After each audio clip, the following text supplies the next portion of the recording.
Get ready to whiten those knuckles and hold fast as we talk the most dangerous, daring, and epic sea stories ever told. Whether facing ruthless men who prey on other mariners, or storms that turn calm seas into graveyards, those who go down to the sea and cast off lines enter the most challenging and dangerous environment on Earth. Only here will you hear their stories and the lessons gained through their experience. I'm your host, Phil. And I'm Bill. And we welcome you aboard They Had to Go Out podcast.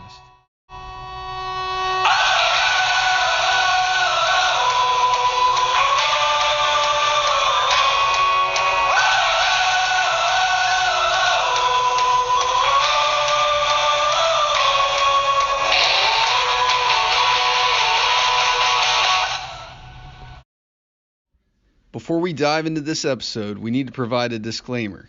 The views expressed on this podcast are those of the individuals involved and are not to be construed as official or reflecting the views of any government agency or military service. This podcast is an independent effort with no government association.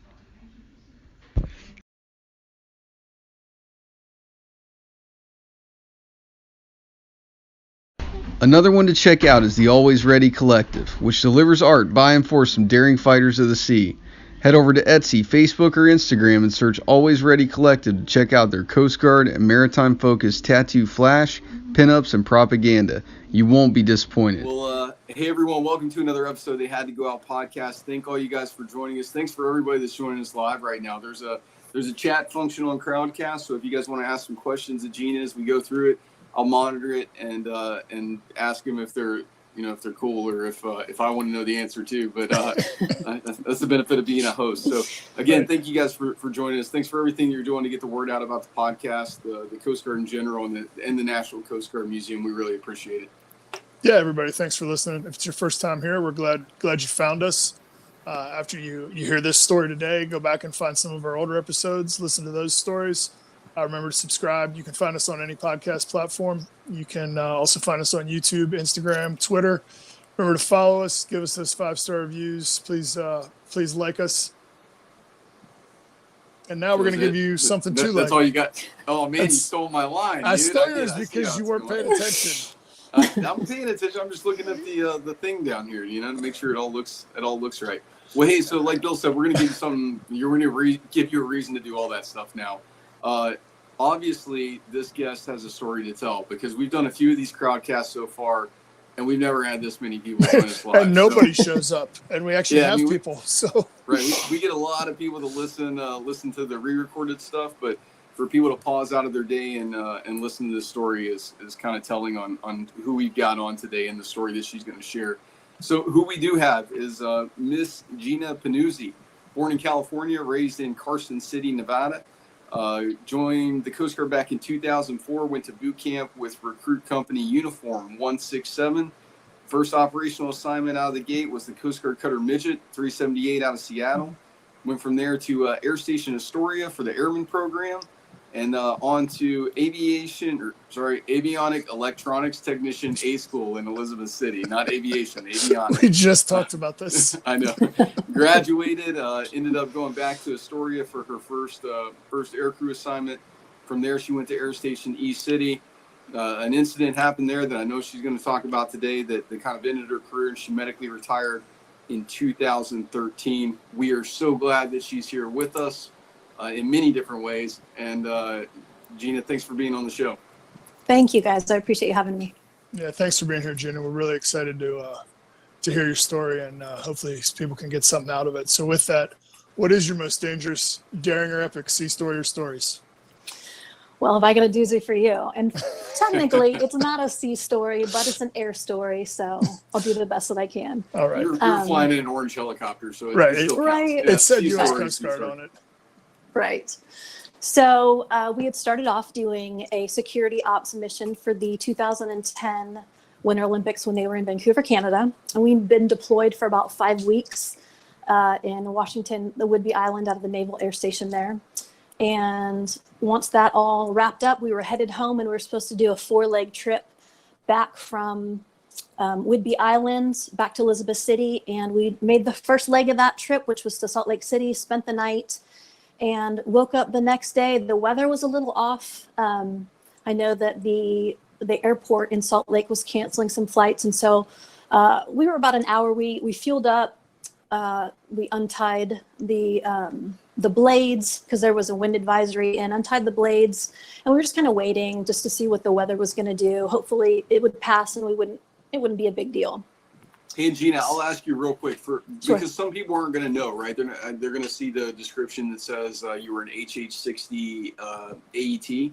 So Yes. talk to us about what is your role in this crew, right? Like, and what's kind of the airframe, Right. and then how did I mean, you guys were at the Olympics for 5 weeks before you started Right. this back. So, I mean, you're away from home for a while doing a pretty high profile mission. Talk to us about that a little Right. bit too.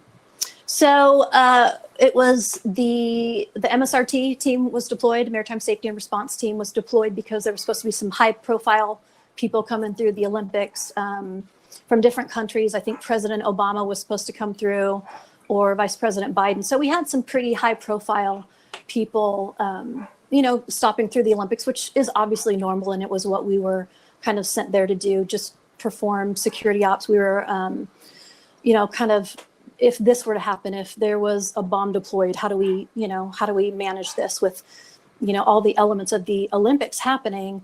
What's our route out of here if something happens? So we basically just were sent there to do some security ops because of the high profile people that were there.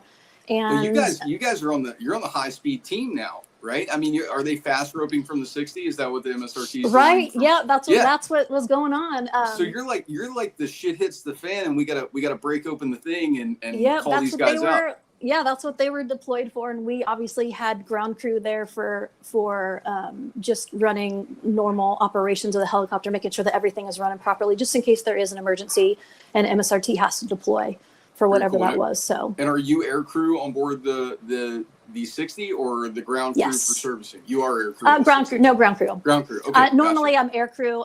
For this mission, I was definitely ground crew. Okay. Cool. So we basically did our job. We didn't have any issues. Everything went off without a hitch. And again, like you mentioned, we're in the H60, which is obviously a medium-sized military helicopter. It's similar to the Black Hawk, which I think most people are familiar with, other military services, kind of comparable to the Black Hawk. We call it the Jayhawk. But same helicopter, just different paint job. So what is a Jayhawk? Do you even know what a Jayhawk is? I don't even know what a Jayhawk is. I know it's the University of Kansas's mascot, so it must be a real Is it? thing. I'm gonna look it up. Yeah, I don't know. Yeah. I don't know. It's just never a thought of it fancier before. Black Hawk, I guess. Right. It's got a better don't know. paint job. And Is that it is fancy? true. Yeah, that's what makes Right? it fancy is the paint Right. job. Right. Just it's got Yeah. a little shinier. We're not so flat black and tactical, We have Right. to come I in got bright you. orange. Yeah. So obviously a big helicopter, and there were two air crew deployed, one for the 6040 and then my helicopter, which was a 6028. And how many So- people deployed per kilo? So you're part of the ground crew. How many did everybody fly across the country to get there, and now you're all flying back together? Some flew on the C-130 to get out there, Okay. or I think just flew regular. I know we had Commercial about air. maybe three to five people that flew the helos out, and then everybody else came over on a C-130 or just regular airlines. So, Okay. and we were quite a presence at the Naval Air Station Whidbey Island. So there was quite a few of us. So we obviously had the flight crew that flew the helos out there, and then the rest of us flew on the C-130. So I was lucky enough, and I say lucky enough, to be able to fly back on our back end mission, which is kind of when my story kind of kicks off. So Right. Okay. So you being you're on leg one of the trip. The weather's worsened, and Yep. we're waiting now to see is it going to lift so we can take off. right. All right. And obviously everybody had gotten rest. We'd all eaten well. The night before was just pretty basic. Everybody kind of went their separate ways, did their own thing. You are aviators. I mean, that's Right. yeah. What are you gonna It- do? It'd be kind of weird if that didn't happen. Right. We're like in a 4 to 5 star hotel, the Sheridan. Right. You know, I we're was just gonna living ask it up you in the about So Sheridan. you downgraded a little. It wasn't Right. You know what? yeah. We aviators, we gotta, I we was gotta going to live the ask her highlight. about the E Club on the on Whidbey Island or whatever, and I was like, they Yeah. wouldn't lower themselves. There's no They way they went in there. They wouldn't. I know. Sorry. So we're on our first leg. We make it to Salt Lake, like I said, pretty uneventful evening. Everybody kind of scattered. We'd been together for 5 weeks. The last thing we want to do is hang out even more. So we kind of just all went our separate ways. And plus, we were bagged out after 8 hours, which is what we fly before the crew is technically bagged out. And it takes a physical toll on your body. I mean, the vibration of the helo and, just being in a helicopter that long. So it is kind of physically tasking. So when we are done and we have to, clean up the helo and get our suitcases and tie down the blades and all this other stuff, you're kind of exhausted and you're ready to call it a day. So after that, like I said, everybody went to eat, went to sleep. We woke up the next morning, got the plane ready, and we were just waiting on the weather. And a lot of waiting. So we waited for a little while longer. And then the pilots came back and said, hey, this is the situation. The weather's not lifting, but because we're in helos, we can fly under it, fly around it. And we're just gonna take off and go. So obviously a little issue in CRM. Perhaps we should have waited a little bit longer, or at least been a little smarter about it. But again, we're flying with pilots that were prior service, that were, tactical pilots. They had taken courses, the mountain terrain courses, and were highly skilled and very prepared to take on the kind of terrain that we were passing through. And so, you kind of just put your trust in the pilots that you've been flying with for years, and you just say, all right, let's hit it.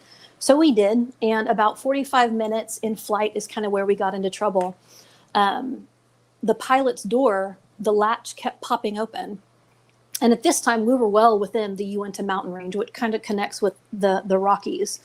And so it's a fairly large mountain range. And we had to pull into a hover, and obviously we're monitoring traffic at that time, and visibility is kind of in and out. I think there were times where we were flying on instruments alone just because we were right in the middle of a storm.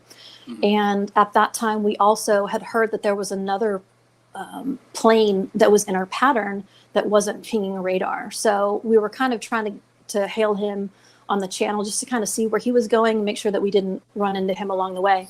And so there was a lot going on. The pilot was trying to maintain airspeed and things like that while trying to fix his door. The co-pilot is trying to hail the other pilot to make sure that we're not in the same. So there's quite a bit happening. And we, in the back of the plane, it was myself, a flight mech, and then our rescue swimmer. We were in the back. They were in the 5-point harness seats, and I was just in the little nylon folded down troop seat with just, a lap belt across me. And of course, we have all of our luggage for 5 weeks. We've all got big suitcases. We've got Pelican cases. We've got ammo cans full of ammo. We've got a 50 cal that's in there. So we were pretty stacked as far as having cargo on board. It's all tied down properly. And I had I'm 6'1", and so I have really long legs. And so at that point, instead of having to cram my legs underneath all of our cargo, I decided to kind of just put them up on top and try to stretch out a little bit because, again, we're flying for 8 hours and that seat is not the most comfortable. So again, the pilots are everybody's doing their own job. And that is the first time that we heard the altitude alarm go off. And both pilots recognized it, turned it off. The swimmer was in the BA seat doing comms, so he could kind of see our altitude, and everything was kind of laid out for him as far as airspeed and altitude and things like that. So he could kind of see, and myself and the flight mech, we were just kind of hanging out. And at that time, and when's the alarm go off, Gina? Like what time or what altitude does that alarm go off? To be honest, I cannot remember, but it gets to the point, it goes off when the airspeed, obviously helicopters don't fly like a normal plane. They need to basically beat the air into submission and cause enough, there needs to be enough altitude to create lift and things like that. So when you're in high altitude in a mountain range, things are different than if you're flying in a desert. You know what I mean? So the altitude, basically the alarms go off to let you know, hey, you're losing enough altitude to where the airspeed isn't being able to keep the lift of the helo up. Gotcha. And so they give you fair warning. What that was, I can't quite recall. But we also had an issue to where because we were in a storm, having to turn on the de-icing of the blades, which takes about 17% power away from the rotor being able to spin. So at that point, what should have happened is auxiliary power should have been turned on, and it would have given us a little bit more power to generate that lift. But I could go through what should have been done and what could have been done all day. But what happened was essentially the alarms went off again, and both pilot and co-pilot acknowledged the alarms and went about their business. And the third time it happened, both acknowledged. And by that time, probably within 8 to 10 seconds is when we crashed into the mountain. And we were at about, I want to say 500 to 1,000 feet at that point when we hit the mountain and we tumbled downward. And so my first impression when this happens is obviously you feel the impact of the helo into the mountain, and the what you hear first is the carbon fiber blade tips hitting the trees and them snapping off, and then visibility. I'm facing a window, and all I'm seeing are trees rushing by, and by that time I'm lifted up out of my seat because we're in a free fall, we're tumbling, and that lap belt had just, I feel my body lifting off that seat. And at that point, I'm trying to get my legs out from on top and get in the seated position, because you want to be able to, it's where you're supposed to be if you were to crash. And the scariest part is it like on a commercial airplane? Like, where you put your head down? Yeah, is it kind of like that? Is that where no? Okay. You just kind of have to brace for impact. And majority of what we train for in aviation is for water landings, because majority of what we do is over water. Right. So very few of Coast Guard aviation has land incidences. It's just not where we normally fly. So like I said, by that time your senses are just, you're, like I said, I'm lifted up out of my seat and I can feel nothing holding me down except the little lap belt. And I'm hearing the carbon fiber blade tips breaking off, and I'm seeing the trees rustling by, and you're going to hit. It's almost like a roller coaster where you're going to hit that bottom, but you just don't know when. But it's coming, and it's going to come hard, and it's going to come fast, and you just are somewhat kind of helpless to do anything about that. So we kind of just all entered into training mode, and you just prepare for impact. You grab your seat and just kind of try to keep it as stable as you possibly can, except my seat was not the most stable in the helicopter. So by that time we do impact. We impact at 22 Gs, which for those of you that aren't familiar with G forces, the space shuttle launches at 4 Gs, so multiply that times 5 and add 2.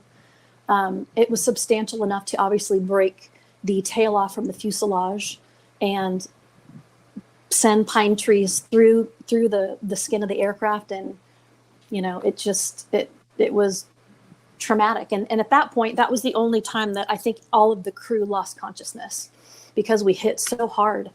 And once we all kind of woke up, what I woke up to was the pilot and the co-pilot's voice in my ICS. So here we are, we're on our complete side, and I was laying on my back, and I had everything that was tied down on the deck on top of my legs. And the two, the flight mech and the rescue swimmer, the bolts of their seats were completely sheared off, and they were kind of landing on top of me as well. I know the rescue swimmer kind of was out the window and his face was kind of buried in the snow, but the flight mech, he was landing on top of me. And then I've got all of this ammo cans and the 50 cal and all of our luggage on top of my legs. And the first thing that I remember doing when I finally kind of came to is I put my hands to my mouth, because it was so jarring. I thought I had the clamping of my jaw. I thought I'd broken my teeth off. Mm-hmm. And and that was kind of the first thing that went through my mind. And then I'm hearing the pilots asking, "Hey, is everybody okay?" And you kind of hear everybody chiming in. Well, at this point, the helo, I'm looking around the cabin, and there's snow and there's trees, and the outside has come inside the cabin. The tail is broken off. It just is kind of like, holy crap, this stuff from the outside is on the inside. And this isn't right. And then, the flight mech was trying to kind of get himself upright and unseated. And I'm going through all the training and trying to unhook everything. And I'm stuck and I can't breathe. I remember panting and I just couldn't get a breath. And I remember the pilot asking, or the co-pilot asking, hey, is everybody okay? What's going on? Are you guys okay? And I remember saying, I think I punctured a lung, just because I couldn't get my breath. I was panting and I just couldn't catch a breath. And I had this hot, searing white pain from my left knee. And then everything else was just kind of numb. And everybody's wrestling around. The pilot was in severe shock and just could not. And he kept saying, I can't believe this has happened. I can't believe this has happened. And I'm just trying to figure out, how do I get out of the seat? Because the ICS is still going, and yet fuel is leaking. Our fuel bladder had popped. And it's just like, you need to get out of the helo. What's the ICS? The internal comms? It's the comm system. Right. So the power. The battery, is what you're saying. right? Yeah. So we still have power, which I'm thankful for, because we were able to kind of connect with each other and be like, hey, are you okay? Is everybody okay? And just make sure, because the pilots couldn't see in the back. So that's all that, they were able to kind of have us say, are you okay? Yeah, I'm okay. Are you okay? Did you say, yeah, I'm okay? That was your reply? Well, I mean, what I did say was that I think I punctured a lung. And that's all that I knew. I thought I literally had just broken some ribs and I had punctured a lung and I just couldn't breathe. And then I've got hot, searing pain. But for the most part, we're all alive. We've impacted and we're all alive. So that in and of itself was something to be thankful for, because I don't care if it's a Black Hawk, a Jayhawk. You crash in one of those helos and you're done. It's not a high rate of survival. No. For helicopters in the first place. So the fact that we were all still alive and we could talk to each other was a relief in and of itself. And on a mountain, right? I mean, you guys were on the a side mountain. of a mountain. Yeah. And in the middle of a winter. storm. Right? Yeah. In the middle of a winter storm. Yeah. And a forest, apparently, of giant pine trees. Yeah. Right. Wow. And to hit, and we hit fresh powder. And to hit as hard as we did, 22 Gs in fresh powder, and to still have the damage done was nuts. So yeah, I can't even wrap my head around that kind of collision. Right. Yeah. It was nuts. So just I'm thankful that the two guys, the rescue swimmer especially, because he was obviously the one that had the most medical training out of all of us, the flight mech and the rescue swimmer that were in the back with me were basically unharmed. They had some scratches and some bruising, and other than that, they were ready to rock. I know the co-pilot, the dashboard had caved in on him, and he had a compound fracture in his leg. So his leg was broken, and he was kind of stuck, pinned under the dash. Mm-hmm. And then the aircraft commander, the pilot, was able to get out. And like I said, he was in severe shock. He kept repeating, I can't believe this happened. I can't believe this has happened. And so at that point, the rescue swimmer and the flight mech, it's time to get out of the helo. And I've tried to disconnect everything, and I can't move. I'm stuck. I'm piled under. Everything that, was tied down is now piled on top of my legs. And for some reason, I can't seem to wiggle out of my seat. And so they're able to unhook, get out of their seats, and start moving stuff off of my legs. And I remember the rescue swimmer saying, Gina, you have to stand up. And I'm like, I can't stand up. And come to find out, both my legs were broken, which is why I couldn't stand up. I'd torn all the ligaments and tendons in my left knee and then shattered my right ankle. And so my leg was kind of in cricket mode. It was bending the opposite direction than it was supposed to.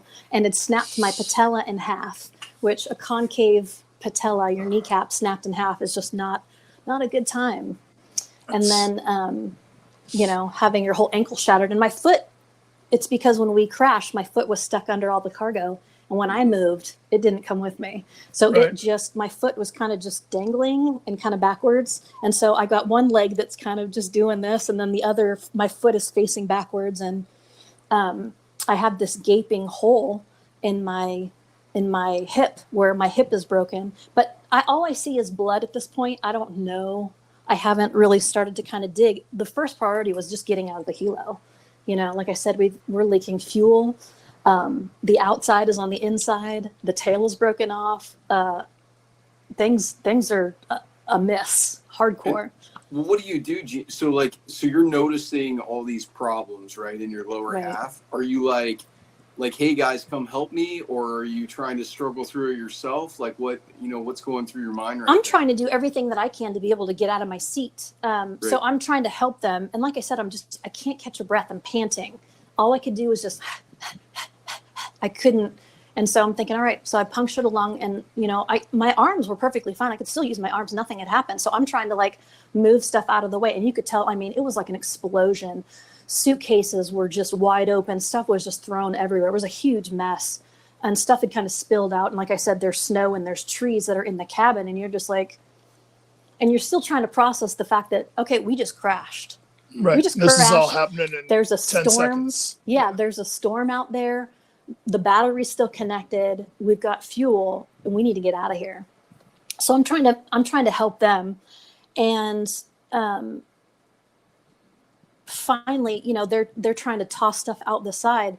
And I realize that I'm pinned. There's a tree that's kind of right here at my hip. And one guy, the rescue swimmer, so finally they kind of cleared my path, and he's like, Gina, you have to stand up. And I tried. And my legs just kind of buckled underneath me. And they're like, all right, you know, we're going to have to swing her out. So the main cargo door, the main opening of the door was right above me. So I'm laying on my back looking up at the main egress point. And the flight mech had to get on top. And I'm kind of just scrunched in my seat because I'm trying to find the best way that I can catch a deep breath, because that's just kind of what was playing out. My knee was just burning on fire, but the fact that I couldn't breathe was, it wasn't panicky, but all I wanted was just, let me get one deep breath. Let me just get one deep breath.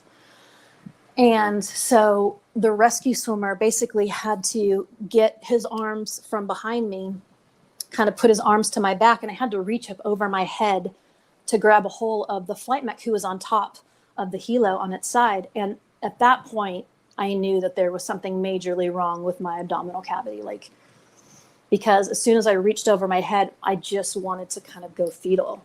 And so there's a big rush to get out. So this is all happening within seconds. So I kind of recoil, and then they're saying, you got to do this. You got to, you know, man up, sack up, let's go. And so I reach out and they grab me, and the rescue swimmer is kind of pushing me up, and he's able to pull me out. And I remember we have handles on the side of the door. And I remember as I'm being pushed up and getting out of the helicopter, my hip, that there's already something going on I haven't quite figured out yet, but there's blood coming from that area. I hit that door frame, and I just remember sliding down the helo, and I fell probably within about 4.5, 5 feet of fresh powdered snow. And I'm just literally laying at the bottom of this snow pit that I slid down the helicopter, the side of the helo, and I fell into this pit of fresh snow.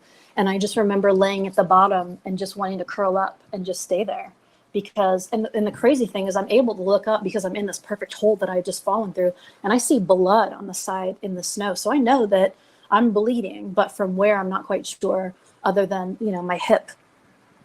And you start to feel things. Obviously the adrenaline is just pumping through your system. And adrenaline is a fantastic mask for pain. I mean, you got that adrenaline pumping, you're not feeling really much of anything.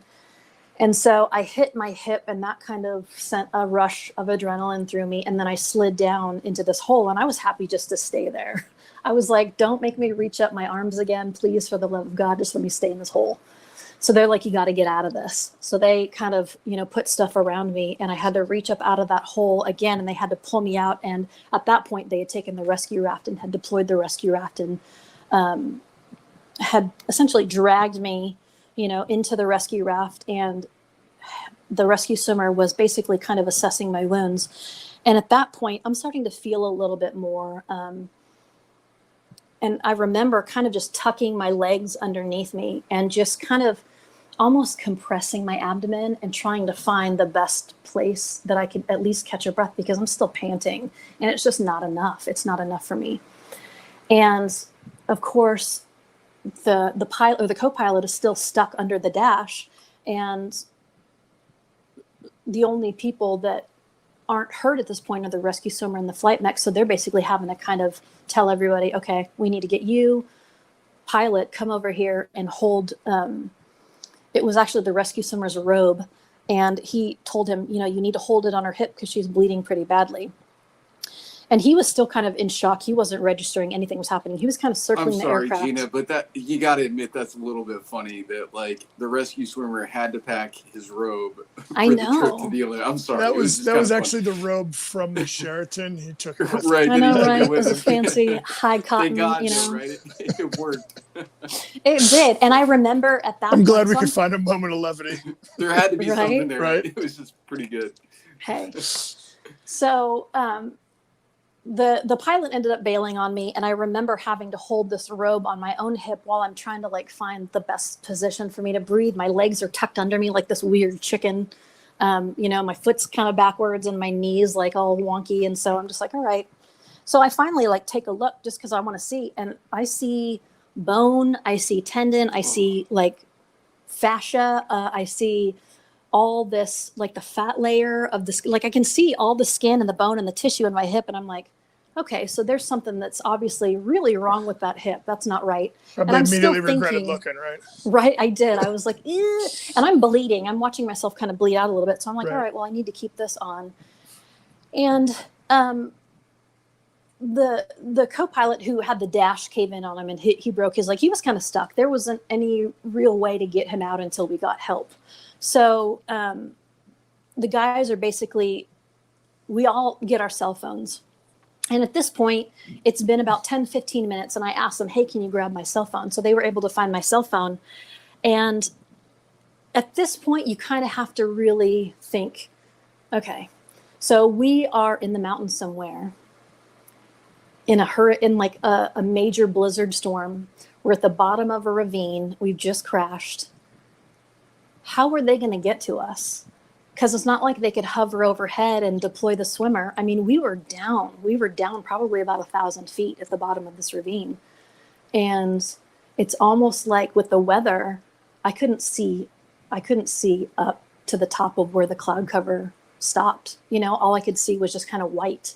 And so I start to think, okay, so the reality is that we've crashed. I'm losing blood. I can't breathe. And I would be remiss if I didn't take a moment to try to at least get a hold of my family, leave a message, at least try to talk to somebody, because there's a real chance that I might not make it out of here. And with that, I remember texting my family something to the extent of, hey, we've crashed in the mountains. If I don't survive this, I want you to know that I love you and that I'm thinking about you, just something so that they knew that they had something. And because I'm an only child, there was a little bit more, I guess, it was more serious. I needed to really kind of let my parents know, hey, I'm thinking of you. If I don't make it out of here, I want you to know that I love you and I'm thinking about you. And thank God, let me tell you, all of us had AT&T except for one person who had Verizon, and none of our Amy AT&T. Salazar? No, No, she asked, she goes, I heard that Verizon is the only acceptable service. Is this true?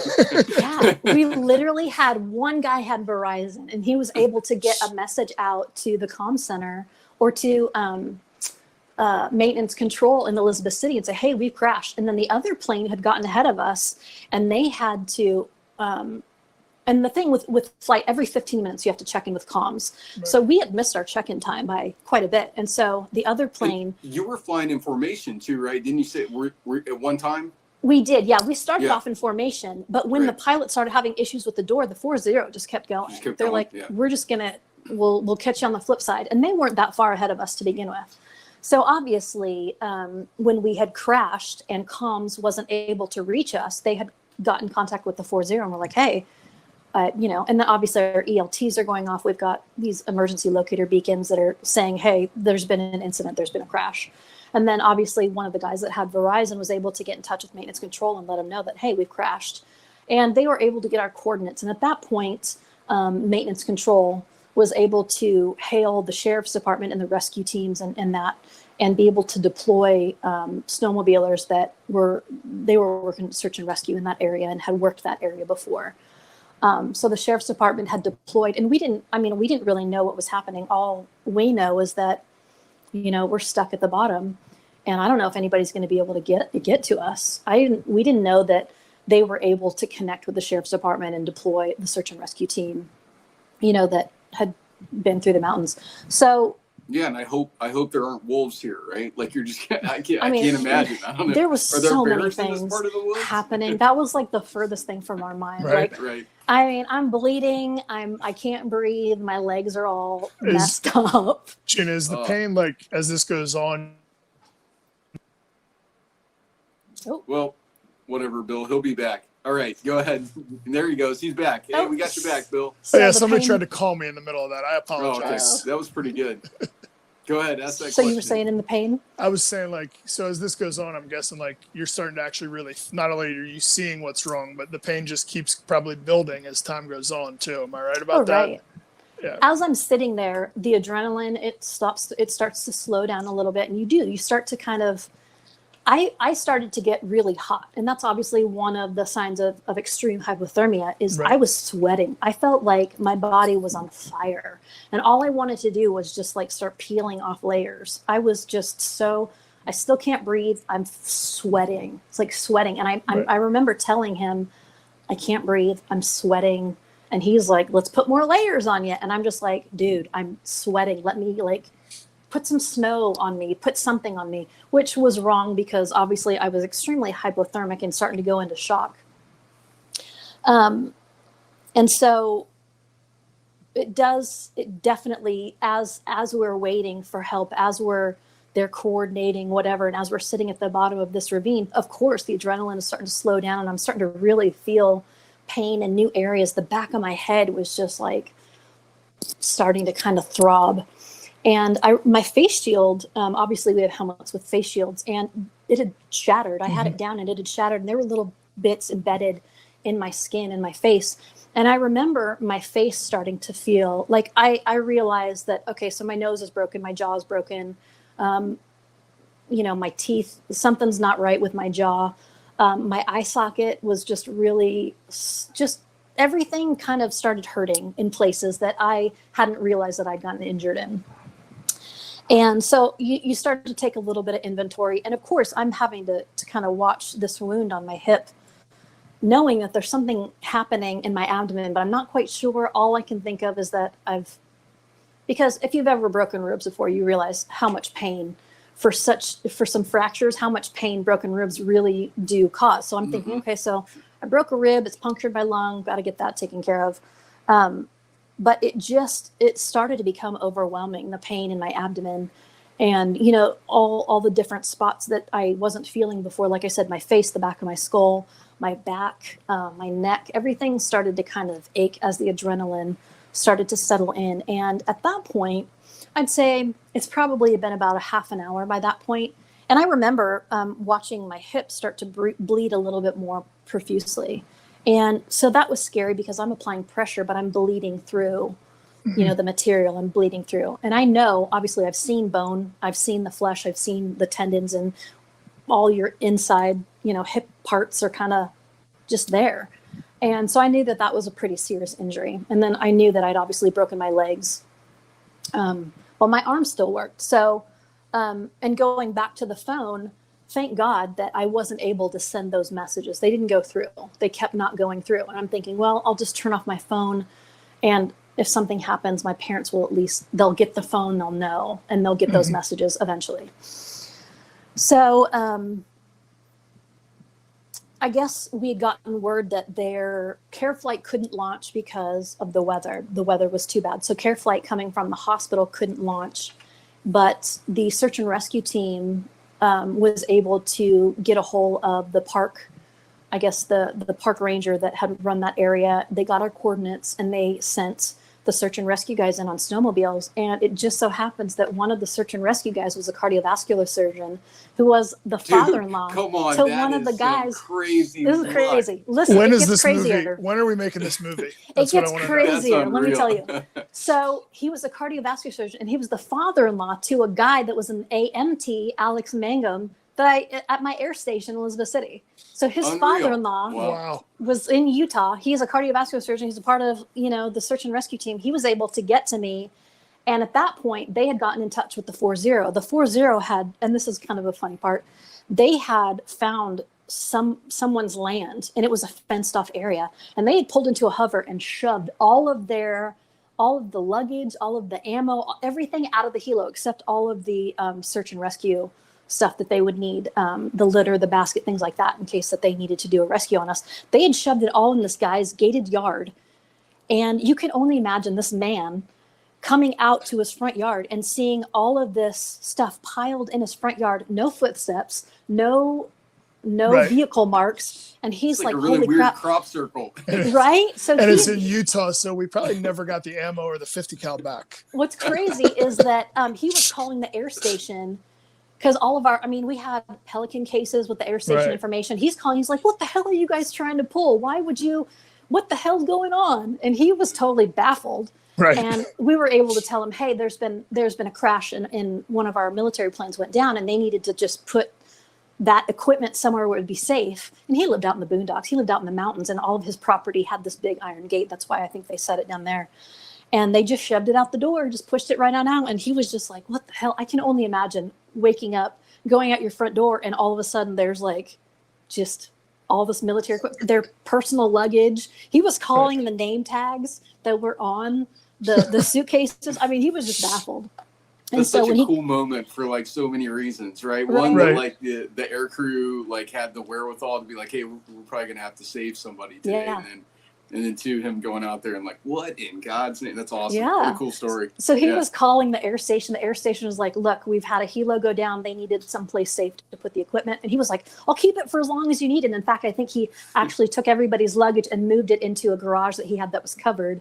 So he was more than happy to take care of it. I think he just was baffled at the whole idea of how the hell did this happen. Once he knew, it was a little different.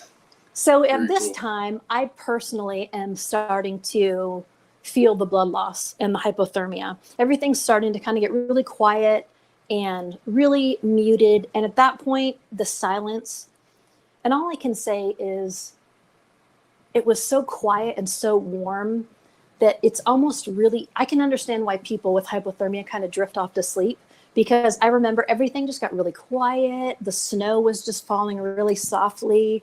And I had finally found a comfortable position to where I could kind of pant and not be in extreme pain.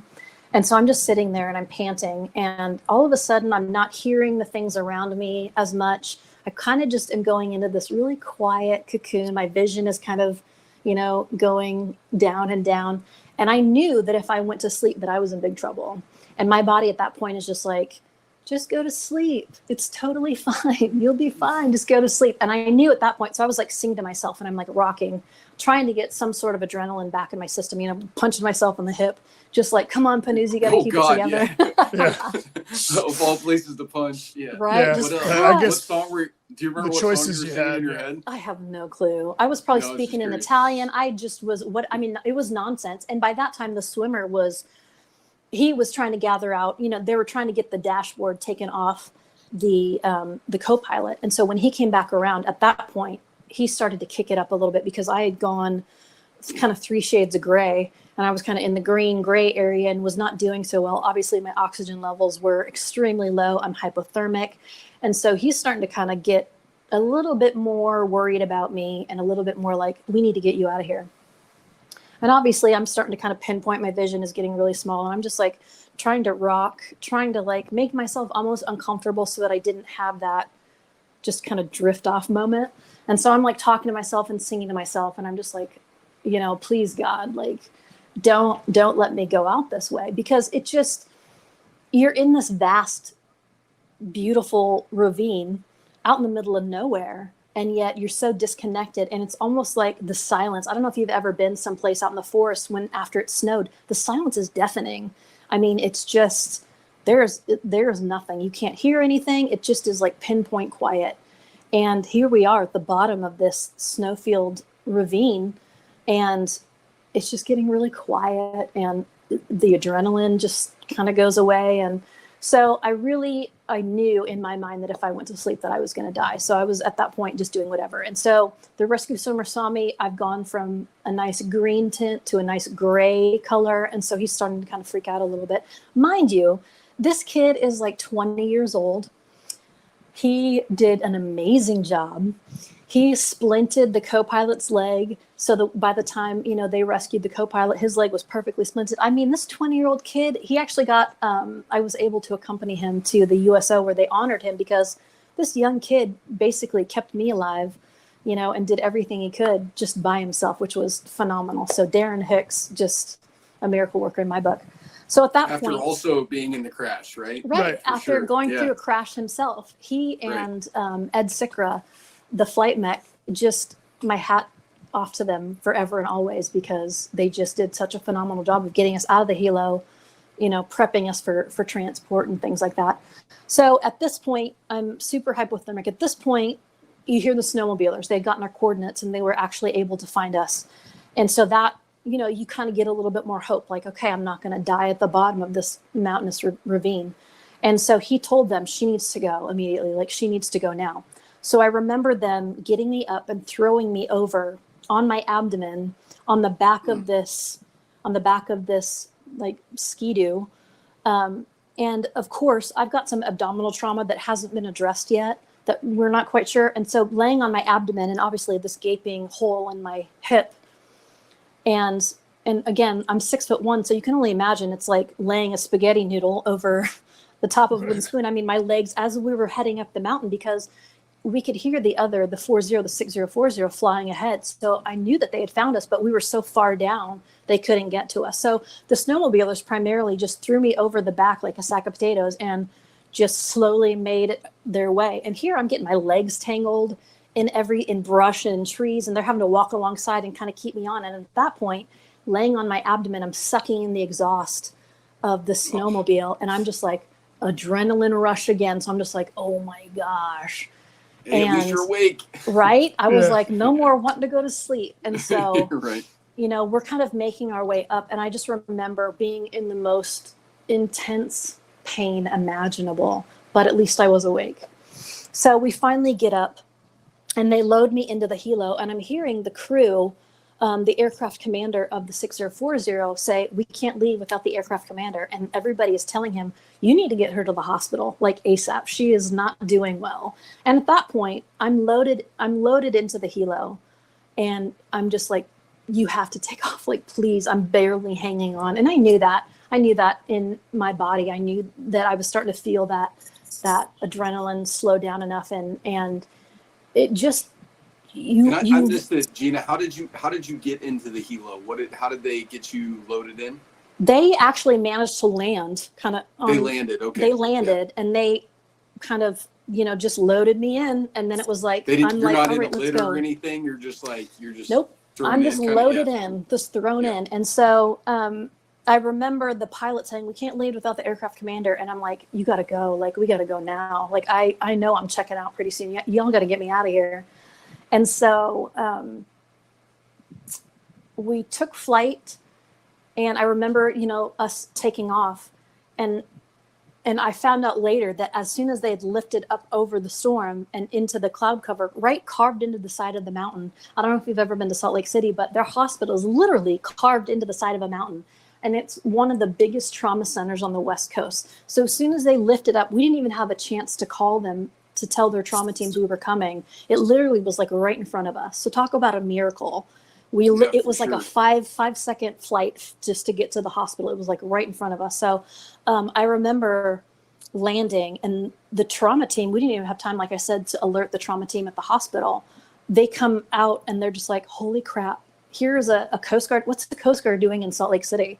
Here's a full-blown Coast Guard helicopter landing on their tarmac, and they're just like, we don't even know. They're rushing out with the thing, and they're ready to kind of load me on. And so I remember a nurse kind of climbing on top of me, and I remember them cutting off my flight suit, and they were asking me questions. And at that point, I was so checked out. All I knew is that I'd gotten to the destination. I can finally let go. And come to find out, what I thought was a punctured lung and some broken ribs was actually, I was split from breastbone to pelvic bone. My abdomen, I'd split like a grape, and my guts had been torn out of my body, and my guts had literally kind of been torn apart. It tore my small intestine away from my colon. So the swelling of my body up against my flight vest literally caused enough pressure to kind of keep that blood inward. So granted, it was poison blood, and I only had 2 pints of blood when I actually got on the surgical table. They said I had 2 pints of blood left, and I was pronounced dead at that time. And I think that because I was a military member, they said, we're not leaving until she's breathing. She can be brain dead and breathing, whatever, but we're not going to let this just go. And so, I didn't know. By that time I was in surgery. I didn't know anything. But what I thought was broken ribs and a punctured lung, turns out that my guts were literally on the outside of my body and had been torn apart. And just kind of, bleeding. I was bleeding into myself. And so all that poison that's in your colon and in your small intestines was poisoning the blood. And then I was losing blood out of this gaping hole in my hip. So again, the body holds 6 pints of blood, and I was maybe at 2, and it was poison blood just repumping through my system. So the doctors, my parents, the commander of the air station, Commander John Harding, called my family in Washington, in Vancouver, Washington, and said, so your daughter's been in a helicopter crash. And of course, my parents are like, ooh, and he said, she is alive as far as we know. They've just got her to the hospital in Utah. You need to get to Salt Lake City. And my parents were just like almost kind of that stunned moment of, holy crap, what? What did you just say? And so they basically just threw some clothes in a duffel bag, grabbed their dog, and they checked for flights, but they couldn't get a flight out to Salt Lake for 4 hours. And so they couldn't wait. So my dad they got in the car and drove 100 miles an hour for 12 hours all the way to Salt Lake City. And the doctors were calling every hour saying, we're just keeping her alive long enough so that you can get here and say goodbye. So by that time, and of course, I don't know any of this. At that time, I had 15 to 17 pints of blood that they were squeezing into me at that point, just trying to plug the holes, because there was so much damage to my abdomen. I ended up losing almost 6 feet of my small intestine, half of my colon. I lost my spleen, and because of the lat belt squeezed me so tight as we were kind of tumbling down the mountain, my right kidney was jammed up into my back, into my rib cage. And so there were some problems that kind of come with that. But I had obviously this gaping hole in my hip, which I obviously had learned I had broken my hip, and then both my legs were broken. So come to find out, all the injuries from top to bottom, I had broken my nose, shattered my orbital socket, broken my jaw, knocked out and cracked 6 of my teeth, broken my neck in 2 different places, broken my back, shattered that peak of my pelvis, and then was split right down the middle. And the impact of it was what kind of split me open like a grape.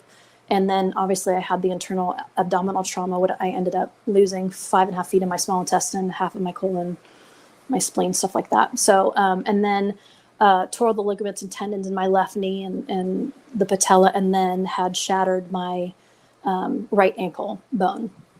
So those were kind of the... Gina, you're one tough cookie, dude. Like, I don't even know how... I'm just sitting here like, dude, yeah, I can't even imagine it. It's crazy. It's bananas. What's crazy is, by the time you get to your ankle, you're kind of like, yeah, I broke my ankle too. Kind of who cares at that point, right? What's like, my orbital socket's broken. I'm like, no big deal. It's just split like a grape. That's crazy. Man, what a... And then so, the luck, the luck on the back end, because you had the doctor, you had the hospital. So I don't know if you caught where Gina's like, and my kidney was up in my back. So there's some problems that come with that. Just such a like. Yeah, you are crazy. Tough. You are one tough lady, Gina. That's all I'm gonna say. You're getting like so many people are commenting right now. I just you're getting like hard to kill. You're more savage than most of us. Yeah. For sure. Like, wow, unreal. For sure. So obviously I'm put in a coma. They have me on, life support. And at that point, the doctors, once they were able to plug all the holes, they didn't know what else to do. So here I am, I'm on life support. I'm on breathing machines. I'm on dialysis, trying to get all of that poison blood that had been in my system. And again, 15 to 17 blood transfusions in a matter of an hour. I mean, they had nurses just squeezing blood into me, trying to find the holes. And so essentially what they ended up doing is they left my face. They left both my legs and my ankle. Everything was just, by the time my parents got to me, I had blood. My blood was caked in my hair. I had pine needles and bark and all this other stuff. And they basically my guts were so swollen, and I was swollen to 3 times my size, and my guts were so swollen that they couldn't even fit it in my abdominal cavity. So essentially, once they found and stopped all the bleeding, they wrapped me in saran wrap and just put warm blankets over me. And I was on life support. And basically, they were calling my parents every hour. And of course, my dad is the strong, silent type. He didn't want to talk. And my mom was just like, I want to talk about it. And Garrett, my dad, just like, shut up, Betty. I can't think right now. And he literally was going 100 miles an hour, not a state trooper and nobody. And I don't know if you've ever driven through Las Vegas. It's that just straight strip, and there's highway patrol everywhere. And my dad said, I didn't care. If they tried to pull me over, I was just going to keep on trucking. So he didn't get stopped. They finally made it.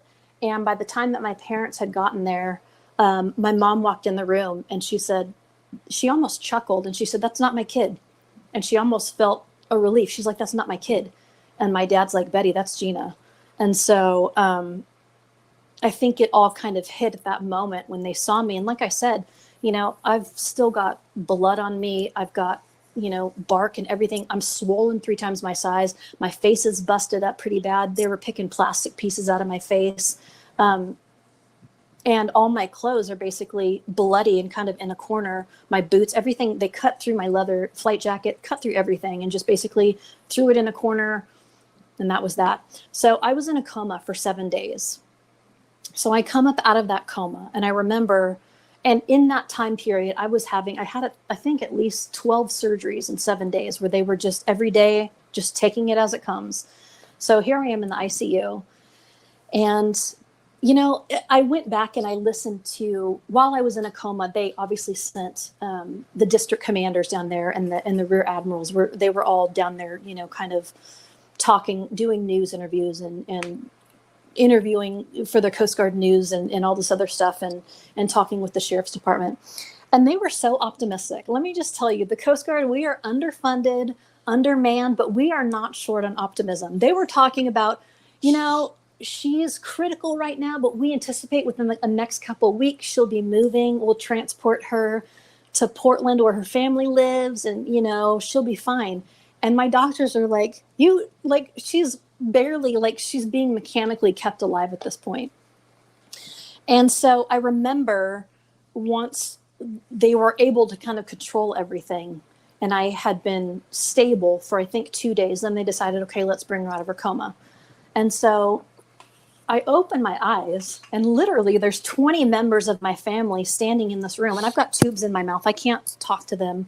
I have no idea what's going on. I have no idea how long I've been asleep. All I see is my parents and then 20 members of my family that I haven't seen in years. And they're all just standing there. And all I can do is just look at them. And my mom is in hysterics. She's asking me a million questions. And I'm I've got tubes in my mouth. I can't. And I look down at my arms, and my arms are so battered and so bruised. And I was still so swollen.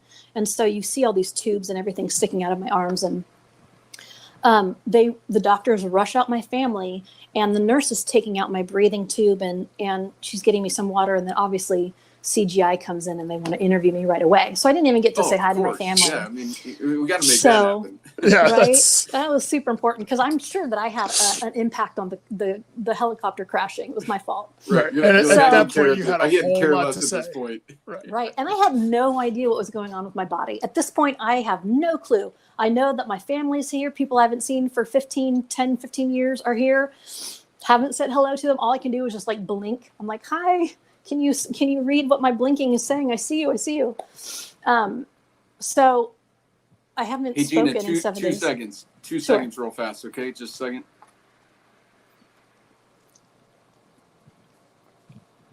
Okay, let's try. All right, we're good to go. Sorry about that. It's When we okay. get to an hour, I have this app that just likes to play games with me sometimes. So it's better to just stop it at an hour and then re-record again. So we are good to go. Okay. All right. So CGI comes in. I've obviously just had a breathing tube taken out, so I can't, my voice is rough. And they start in like nothing. They're like, "Are you Petty Officer Panuzzi?" And I'm like, "Yes, I am. I am she." And they You've got want the to tubes know. out at this point, right? The tubes are They out. literally have So- just taken the tubes out. The nurse hands me this little cup, this teeny tiny little It's like cup. a shot glass of water. Yeah. Right? And I'm like, "This will do. Yes, thank you." this will do. Thank you. It's great. Thank you. Fantastic. Yeah, I mean, I if feel you've ever good. I'm had, hydrated now. if you've ever had just normal surgery, you know what it feels like. I can't imagine 7 days and everything your body went through. Oh, Talking man. is probably the last thing you wanted to do. And of course, I'm on morphine. I'm Right. on, and I say this. I love the University of Utah Hospital. They saved my life without a doubt. The doctors there, amazing. But it's a Mormon hospital, so not very liberal with the pain meds. So the entire months, and I mean months. I was there for months and months. Right. The months that I was there, I was literally teetering on that razor's edge of losing my mind because I was in so much pain. But they had just taken the edge off so that I wasn't like, I want to kill somebody. You know what I mean? But I was never able to fully just be like, bring Right. on the morphine, bring on the oxy. You know what I mean? They just took the edge of the pain off. So the entire In their defense, Gina, at that point, they knew you could handle it. Like, hey, what Right. is this? You And know, what's you're already- crazy, and my doctor said that he stopped taking me to the surgical room and putting me under. He started just doing like surgeries in my room. Oh He's like, my "You're the God. toughest," and I'm just like, how dare you?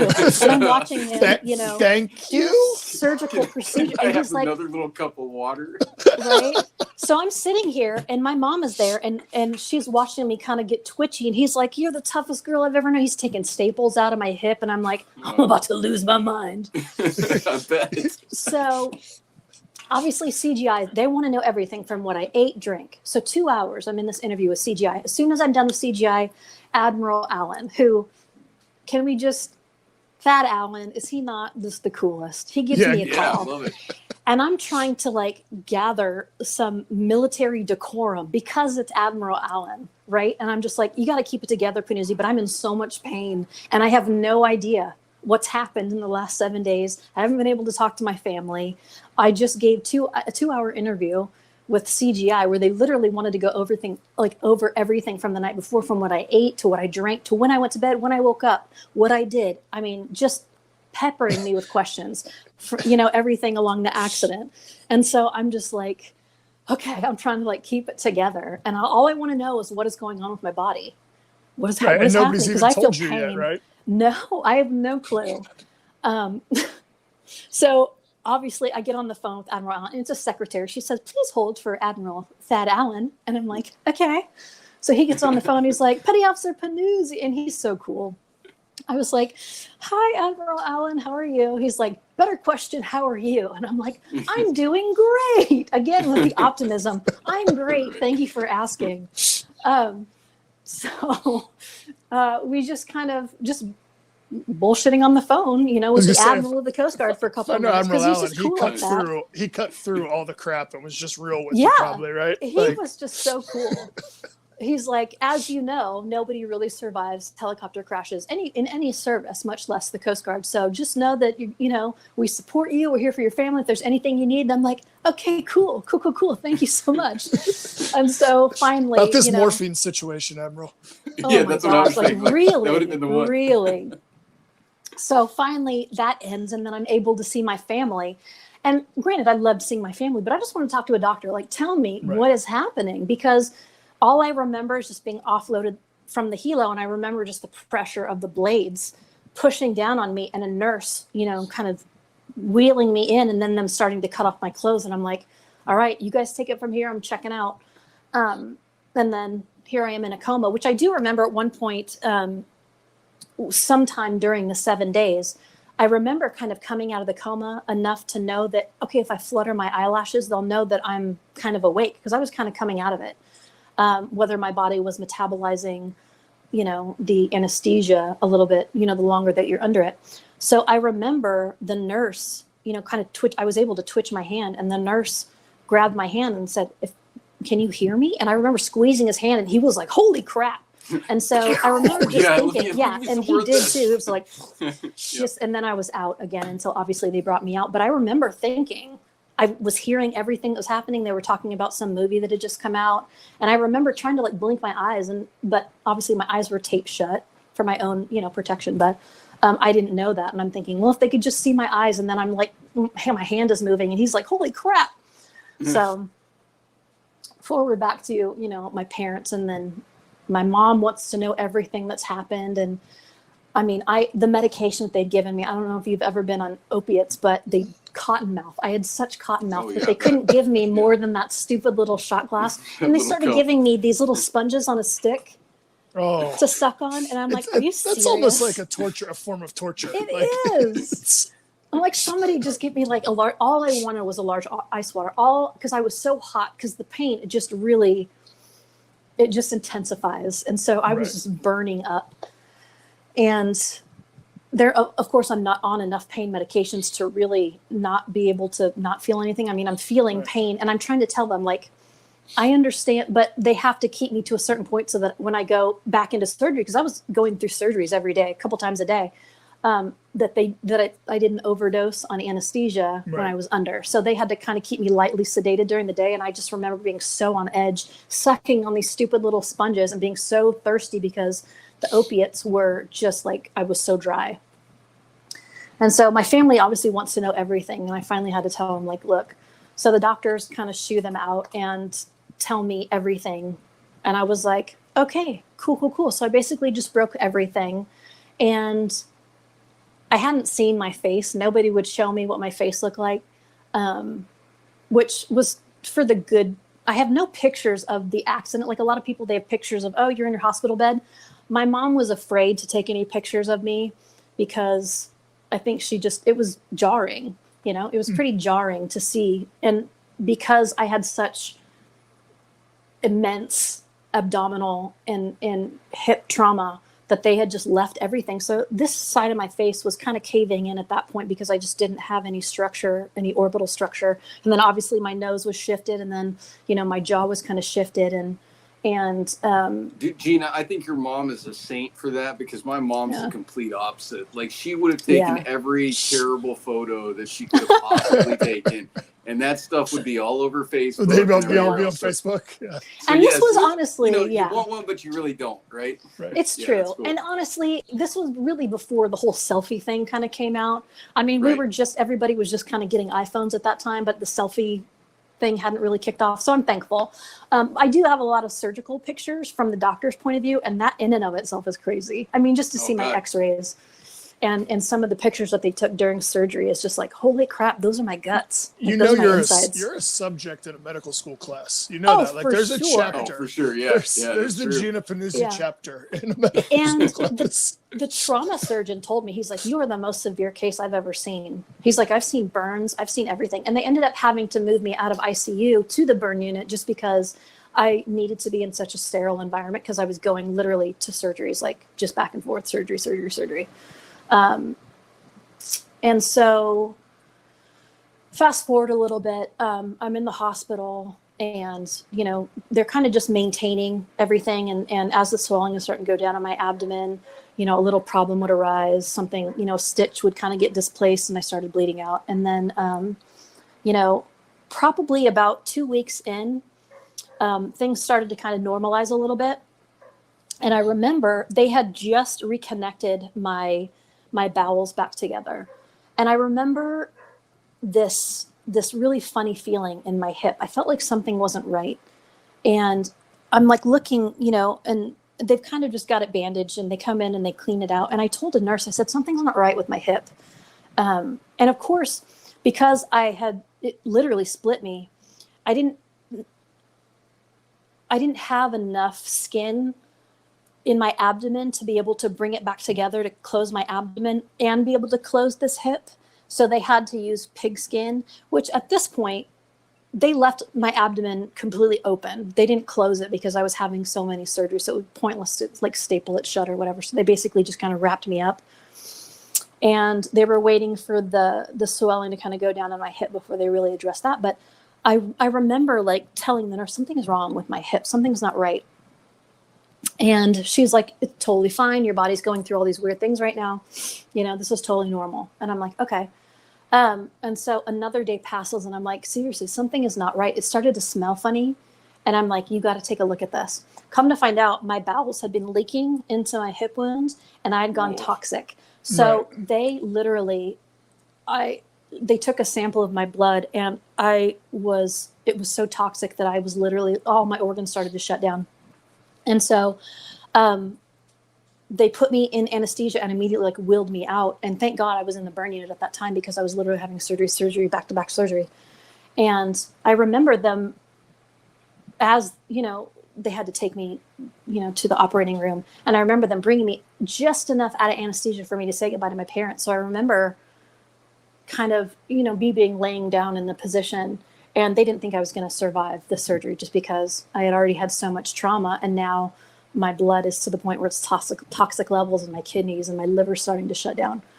And so they wanted me to be able to say goodbye to my parents. So I remember kind of just being out of anesthesia just enough to really talk to my parents and say goodbye, I love you. And them, of course, thinking that they're going to say goodbye because I'm not going to survive this surgery. So it was very emotional and very kind of raw. You know, here I've survived what I thought was the worst of it, only to possibly be on death's door again.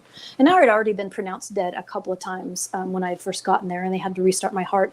And it was just a matter of my body not having enough blood in it.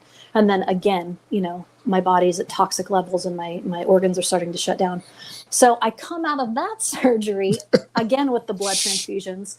And again, you know, they had decided to kind of, I guess, just take the stitching out, allow it to heal a little bit better. They had to place a wound vac, which I lost some bone and tissue and muscle because of the microorganisms on the trees and the bark and all that stuff that had gotten into my wound, that had caused it to, you know, it started to eat away at itself, I guess.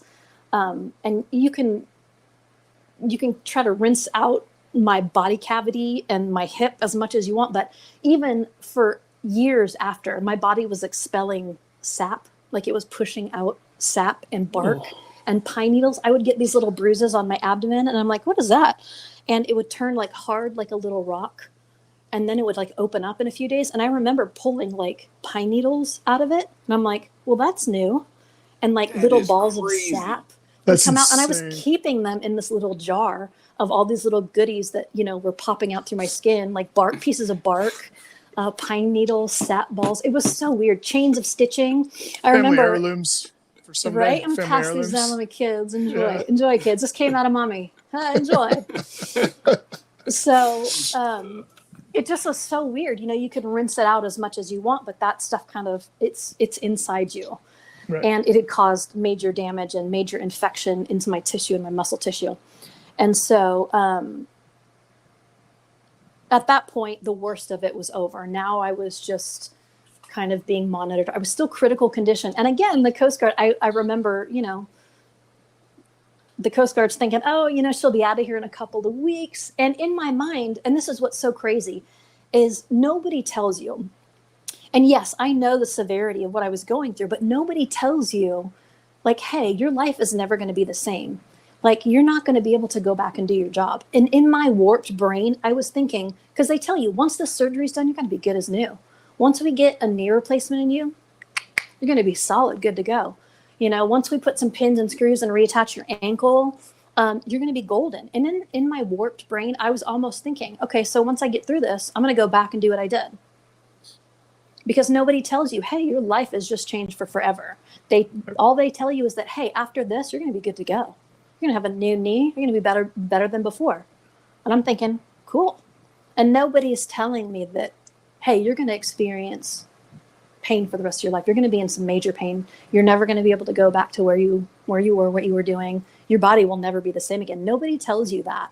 And that's the crazy part, is everybody's so optimistic about once we do this and once we do that, you're going to be good to go. And in my warped brain, it didn't register. I'd never really broken anything before. I didn't know. And so obviously knowing that I crushed the back of my skull, I've got a brain injury. I've lost all my peripheral vision up and to the side. I've lost 37% of my hearing. And what's crazy is the Coast Guard would have taken me back. The only thing I couldn't get a waiver for was my peripheral vision. Wasn't that Really? crazy? So Wow, I could have that gone is back crazy. Yeah. and done what I did before with a waiver, but I couldn't get a waiver because my vision was. So hearing that and thinking and hearing everybody say, oh, a little physical therapy, you're going to be good to go. You'll be fine. Nobody tells you, okay, so this recovery is going to take years of your life. You are never going to be the same. You are never going to go back to doing what you were doing before. Nobody tells you that. They just tell you, hey, keep fighting. You're doing great. You're doing great. And so after 4 months, I would say there's different levels now, right? Of good to go. Maybe that's what it was. Maybe Right. like the level of good to go is like, hey, you're going to survive this. We're going to get all of your intestines back in your body eventually. So right. And, Yeah. and at the point you were at, yeah, good to go is not. I don't think that's a high bar from where you were at. Like Bill said, we're just going to put everything back together and stop the bleeding. Yeah. I was alive at this point. I'm thinking the Coast Guard will take me back, no bigs, right? I'm good to go. You know what? That's that crazy, Coast Gina, Guard is, optimism, right? We don't need money, we don't need people, but we're really optimistic. Yeah. And we talked before, when we were trying to set this up about, I just never heard about it, and I'm pretty in tune with the goings on in the Coast Guard and the people out there that need help and whatever, and try to get it to them. So it's pretty crazy to me that, man, I'd never heard your name until Todd told us about you. And same here. Like I remember remember when the crash happened, hearing about that, but hearing anything about your story was certainly not anything I ever heard of. Everybody survived, and it was like a success story, right? It was right. Like and that's what they said. Survives. Yeah, one member is in critical condition. That's all that they reported, and then everybody else got to go home. After a week, they got their hero's welcome. They got to depart the C-130 back at Air Station Elizabeth City with everybody clapping, cheering, and I'm back in the hospital fighting for my life, not knowing if I'm going to make it out of the surgery from one day to the next. And I'm happy for them. I am so happy. Let me just tell you, if anything, I am so thankful that everybody survived first and foremost, and that nobody had. I mean, obviously the co-pilot had a lot of surgeries in front of him with his leg, and being a pilot, and he was almost at 20 years, and he was looking to go to the civilian sector and do some flying. And I know that kind of messed up his own plans for his future as well. So I know that he went through quite a few surgeries, but ultimately a broken leg isn't life consuming or life taking. So everybody got to go home, and then they kind of just continued their lives, and they went back to flying. I mean, they went back to their normal lives. And here I am, I had finally been able to, I was stable enough. And this is a story, I don't know if you want to get into it, but the transfer from getting from Salt Lake City back to the Portland hospital, I was supposed to be on this medical jet that was like supposed to be fitted out, supposed to be like super comfortable. And it's been like 4 or 5 months at this time. I'm able to get, and the Coast Guard, let me just tell you, the Coast Guard family. 4 or 5 months? You were there for 4 or 5 months? Oh, wow. The Coast Guard family was so amazing. I mean, people literally were reaching out. Hey, I had a cousin in the Coast Guard years ago, and they were posting on my Facebook and supporting my family while I was in the hospital. My dad eventually had to go back to Washington State to go back to work. And my mom was just there with me after months and months and months. And so the nurses were so incredible to just take my family's laundry and do laundry and tell them where the good restaurants were, to drive them places. I mean, it was just so incredible. And just the auxiliary community and just the Coast Guard family was incredible. But again, nobody really knew my side of the story. Nobody knew that, that it wasn't just, a couple surgeries and then Gina went home and, she just didn't update us for a little while. I mean, I was literally going through it. And not only, once I transferred from Salt Lake City and I got to Oregon, it's like, okay, now I have every other body part to fix. And so these are years and years and years worth of surgeries. And it ended up being 6 years and 64 surgeries later.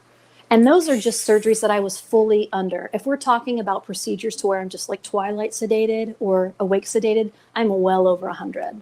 Right. So Dude, that 64 is surgeries. crazy. That's insane. Yeah. That is crazy. And my How last lucky surgery, are you? I Or know. how tough are you? I don't even know. The combination I think both the of two. them work there, that Phil. is Yeah. unreal. It's- And it's crazy. And I almost feel robbed of that 6 years because I was in a holding pattern. I literally was surgery, recovery, surgery, recovery, surgery, recovery. And that was it. Right. And How long were you in the hospital fully? Like so you had the 5 months in Salt Lake City and then they transferred you to Portland. I spent 2 years out of that 6 years total in the hospital. Crazy. Yeah. And was there like a rehab hospital type thing too that was like inpatient, or I did have to do several different rehabs. They told me that because of how I broke my hip and my left leg that I would never walk without a walker before. Mm-hmm. And I was like, or again. And I was like, that's not going to work out for me. Right? Like, that's not going to work out. That's not going to work out for me. So I remember being in PT and just like pushing it because I'm like, I'm 30 years old. There is no way in hell I'm walking around with tennis balls on a walker. There's no way you're going to see me walking around with a cane. And call that stubbornness, call it vanity, call it whatever you want. It just wasn't happening. I'm just going to say you're tough. We're just going to go back to you being one tough lady and let stubborn it go at that. And tough. But I will say that in that 6 years, and you know, we talk about the physicality of the surgeries and the injuries that I endured. The PTSD was by far the worst aspect. And in fact, I've been asked this before. Would you go through a helicopter crash again? Would you go through that again if you knew you could skip the PTSD? And I was like, hell yeah, I'll take physical pain over emotional pain any day. That was the worst part of it, was the PTSD. And it happened about a year after the crash. And I was on my parents' couch kind of recovering. And I just remember I'd gotten a break kind of between surgeries, and they had just started to fix my legs. And I remember sitting on the couch, and it was almost like this wave of emotion that was so overwhelming and so strong that I couldn't stop it. And mind you, I didn't cry during the crash. I hadn't cried for years before the crash. I didn't cry the whole time I'm in the hospital and surgeries. I hadn't cried for years. And then all of a sudden, this deep wave of emotion, and it was like I got hit by a freight train, and I literally could not stop crying. And to me, that was, I was stunned. I was like, what the hell is happening to me? Am I losing my mind? And I was naive and stupid enough. This goes back to me thinking that I'm going to be able to pick up my life after all this is done. I was foolish enough to think that, hey, some people go through major traumas and they don't have PTSD, right? How dumb. That is so dumb, because it just took so long for it to hit, because I was physically addressing trauma. My brain just hadn't caught up with my body yet. So of course I think it's been a year. I'm good to go. No PTSD for me. And then all of a sudden it's just like, whoo, and I lost it. I was like this bumbling idiot for months. And the stupidest things would make me cry. I remember pulling off a Band-Aid, and it took some of my skin, and I just was like, never be the same. Of course, I mean, my guts got ripped out, and I'm complaining about a little skin that came off of the Band-Aid. Right. It was nuts. And so at that point I learned, obviously your girl can take some physical pain. It's the emotional pain that was so new and different. Did you recognize it when it happened? You know, when it, like you said, when you were sitting on the couch that day, did you know what was going on, or did you just feel like, yeah, you knew? So did you seek help? Oh yeah, the VA, and they were telling me while I was in the hospital weeks after, Gina, you're going to have PTSD, and I'm like, am I though? Am I? Right. Am I though? That doesn't happen to me. I mean, we're good to go. And so they had warned me. I'd gotten fair warning. Everybody said, hey, just be prepared. And of course, when you go through something, the VA does make you go through cognitive processing therapy. They do make you go through PTSD therapy. I just hadn't been able to get to the VA yet. I was still having major surgeries. Right. And I just happened to kind of be in between surgeries at this point. And it's like my body caught up with my brain, and my brain was just like, and I recognized it for what it was. And I was just like, how do I make this stop? Because I was so uncomfortable and so raw and vulnerable. I was like a baby bird, literally. It was just so weird because here I am, I'm this independent woman. I have this amazing career in the Coast Guard. I haven't, I've lived away from my family for so long. I'm living my own life. And here I am. I'm basically like a newborn baby. Both my legs are still broken. I can't go anywhere on my own. I can't even go to the bathroom by myself. I'm dependent on my parents for everything. I can't even feed myself.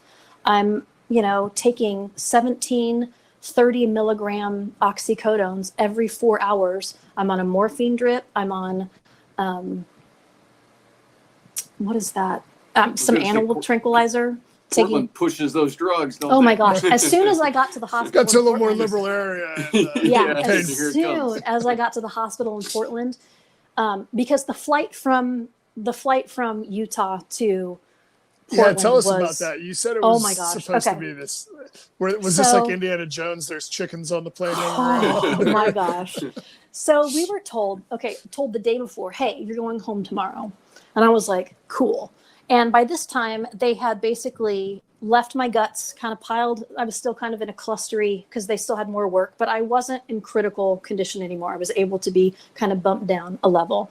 They had a wound vac on my wound, which I don't know if you guys know what that is. It's basically this kind of sealed vacuum that sucks all the juice out of your wound, I guess, and helps you heal faster. So here I've got this apparatus on my hip that's like a man-made leech. Yeah, it's like a mechanical leech. So the next morning I wake up and they're like, okay, let's get you ready. And they're pulling out my IV and I'm like, okay, cool. And they're like, okay, so we're going to medicate you. We're going to, knock you out. So the plane ride, you're not awake. And I'm like, okay, that's what I want because I'm not getting on another plane unless I'm like dead. Put me under. Like I don't want to wake up for a couple of days. Yeah. So they're wheeling me to the ambulance, peeling off my wound vac. And I'm like, meds, anybody? Meds, anyone? Meds. Because I hadn't had meds for 4 hours and I was like on a 4 to 5 hour schedule. Nobody medicated me before I left the hospital. The ambulance loads me in and I'm thinking, okay, they're going to medicate me on the plane. And we were told we were getting a full-blown jet, a decked out medical jet. And I'm like, sweet, they're going to medicate me on the plane, right? Because nobody's going to make me fly in an airplane awake. So the ambulance takes us to the airport. And then all of a sudden, they kind of got this golf cart and they come and grab my mom. Actually, no, that was in Portland. So the ambulance pulls up to this janky 2-prop plane and they're like, and my mom's like, where's the jet? And they're like, oh yeah, the jet, it got used. Somebody grabbed it before you got here. And we're like, okay, all right, luck. Sweet. Okay. So the ambulance needs to keep their little bed. So the plane loads me up, literally a backboard, it was 1.5 feet, a backboard. So they load me on this backboard. No, 1.5 feet. I'm sorry. So I'm like hanging off over the edges, right? And they strap my arms and my legs down. They flip me on my side and try to jimmy rig me into the plane. And I'm just this is like you're still. Yeah. Wow. I haven't been medicated. I just got this wound vac taken off of my hip. I can only imagine the words that came out of your mouth. Yeah, right. I was in so much shock. And by this time I'm detoxing. I'm ready for my next. Like I said, they've kept me on the edge. And so by this time I'm like, I need medication. And I get on the plane and my mom's like, are you going to medicate her now? And they're like, what do you mean? And I'm like, what do you mean? Yeah. They didn't even have a working blood pressure cuff. Oh, wow. So I'm on this plane, literally on this backboard that's 1.5 feet wide. I'm strapped down and we're hitting turbulence and we're falling like 10 feet. And I'm like, Mom, I'm going to die. I'm going to die, Mom. And I'm smelling the fuel. I hear the props going and I'm like, We ain't going to make it. I survived all that to die on this little janky prop plane, right? So I am losing my mind. 2.5-hour flight from Salt Lake City to Portland. And by this time, I'm sweating bullets. I'm detoxing. I'm feeling everything on my body. We're bouncing up and down. I'm just so ready. So we pull up and I'm thinking, okay, so maybe in the ambulance that picks me up and takes me to the hospital, they will give me something, anything. Like at this point, I'll take a Motrin. Like I don't even care. I'll take anything. Cool. Yeah, right. Give me a little sponge on a stick and a Motrin. I'll be good. Like anything. So up pulls this cargo van. And so they have to flip me on my side and kind of jimmy rig me out of the plane again. And my eyes are like saucers. I'm looking at my mom and she's like, I'm like, Mom, help me. Help me, Mom. And she's like, honey, I'm so sorry. I don't know what to do. And I'm like, Mom, help me. And so they're like, Jimmy, and they're like crashing me into the side of the door trying to get, and I'm like, for the love of God, just kill me if this can happen. They load me in the back of a cargo van. I wasn't even tied down. I was bouncing around in the back of the cargo van. We're going over railroad tracks and I'm like skipping across. And my mom's like, she's trying to stand on the backboard. And my arms are strapped down and I'm like, Jesus, please, for the love of God. We're going over railroad tracks. We're hitting potholes and I'm just boop, boop, boop, bouncing around in the back of this cargo van. We pull up to the ambulance bay and I've lost my mind. I am so far gone at this point. I'm fully detoxed. I'm sweating bullets. I feel like I can feel life draining from me. Like I can't experience one more thing. I'm so on edge. And we pull in and they take me and they get me off this backboard. And she's like, honey, what's your name? And I'm like, my name is Gina Panuzzi. She's like, where's your pain? And I'm like, I'm at a 20. I'm at a 20. She's like, let me take care of you. I wasn't even checked into the hospital yet. And she had a morphine drip and she cranked that sucker up. And I was like, yes, I deserve this. Yes. I was feeling nothing. Right. And I was like, yes, this is where I should have been. I'm like, sedation, vacation, take whatever you want. I'll give it to you. You know what I mean? So obviously that was the worst transport trip of my life. I literally thought I was going to die on the plane and then much less to be like jimmy rigged in this little backboard. I'm bouncing, literally skipping off, skipping along the side of the back of this cargo van. And my mom was like trying to stand on the back. It was nuts. That's crazy. Gina, your whole story, and it's that part in particular though, like if I sat down and wrote a movie in the pitch meeting, they'd be like, nobody'd believe that. Nobody would believe that part. No, like, we can't put that in there. You got to add like a couple of chickens and pigs or something. Oh my gosh. Share the cargo it space was with. Nuts. It's like, That's the crazy. pilot, he's got a Hawaiian shirt on. He's in there Of course smoking he a does. Yeah, stogie. why And not? I'm Right. like, oh, God help me. Yeah. Like big Tom Comes Selleck over mustache. to look at your wound, just starts blowing some smoke in there. Like, Right? no big deal. That's crazy. Like poking at him. Yeah, look at that, look at that. Oh, I mean, I was so done. I was so done. So I get to Portland and they pump me full of narcotics like you wouldn't believe. And I was like, yes, this is where I should have been the whole 4 months I was in Utah. It was great. So I don't really remember a whole lot of my time in Portland, which is amazing. But again, surgery after surgery after surgery. So, but at least I was highly, highly sedated and it was fantastic. Sure.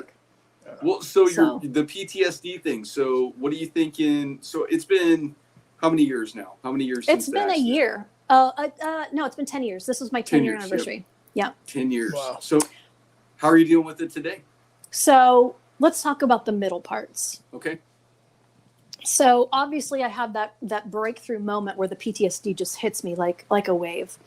And I want to say I stayed at that peak level for probably about 6 months where I literally thought I was losing my mind.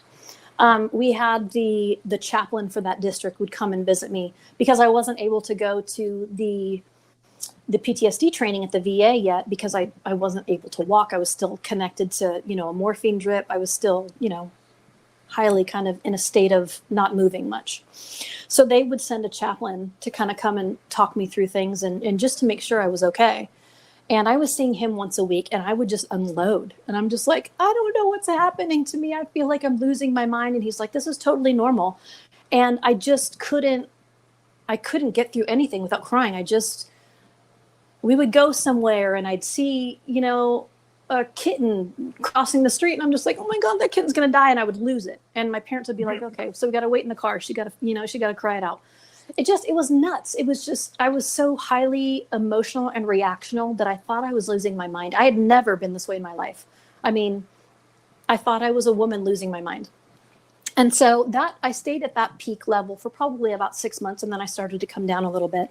And in that time, I was able to get my legs fixed. So I was able to go to the VA and go through the cognitive processing theory, or the therapy, which basically they talk you second by second through the accident, and they get you to the point where, because you push that away, you don't want to think about. You don't want to think about the crash. You don't want to go there because that's a wound, that's a rawness. And so they get you to the point where you can kind of go stay in those moments and really second by second, okay, so what was happening? What were you feeling? How was that going? So you kind of just review it for months, and it takes away the sting of it. And that's essentially kind of what you want it to happen. You want to be able to address the heaviness of what has happened without shoving it down and not dealing with it, because as we know, that's not helpful. That's not going to fix anything. I mean, like I said, that came bubbling up out of me like a freight train. There was no stopping it. And eventually you stuff anything down long enough and it's going to find its way out. And it did. And so once I got through the CPT therapy through the VA, I was a little bit more functional. And mind you, the Coast Guard world is moving along. Everybody that I crashed with is back to flying. They're back to their normal lives. And I'm over here still in the middle of my trauma. I'm nowhere near being done with surgery. And I would check in on Facebook just so that people would know that I was okay. And I'd be like, hey, I have a major surgery today. Pray for me. But there was no way. It hurt my heart to get on and see that the world was moving around me. And here I was stuck in this moment. And yet everybody else, the guys that I crashed with, they're moving on with their lives. They're going to different air stations. They're getting married. They're having kids. And life is moving on. And I'm still very much stuck in the same place, having the same things, going from one surgery to the next, to the next, to the next, with no end in sight for years.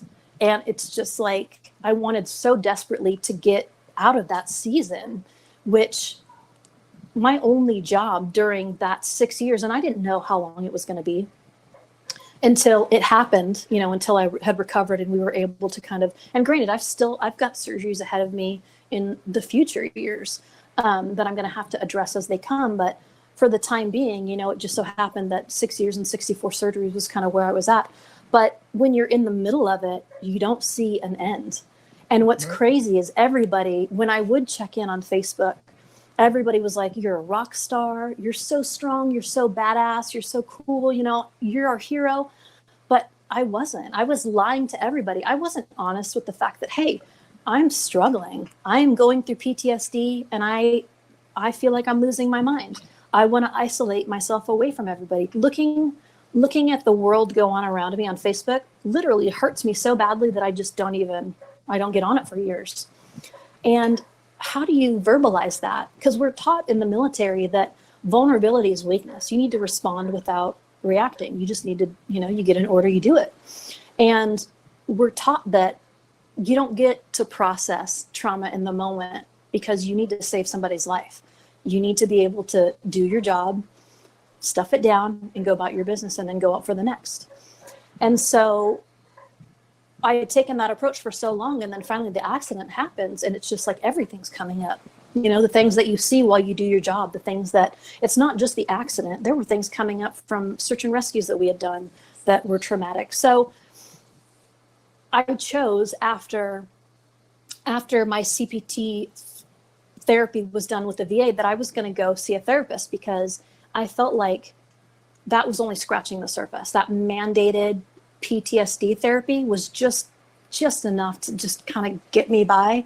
And I'm afraid, unfortunately, that's what most veterans, that's it. That's all they get. They don't continue on therapy. You graduate your little 8-week program and you're free to go. And I'm thankful that I had the wherewithal to recognize that I wasn't okay to continue therapy on my own. And I did it for years. And I'm so glad that I did, because it literally was just scratching the surface of the PTSD.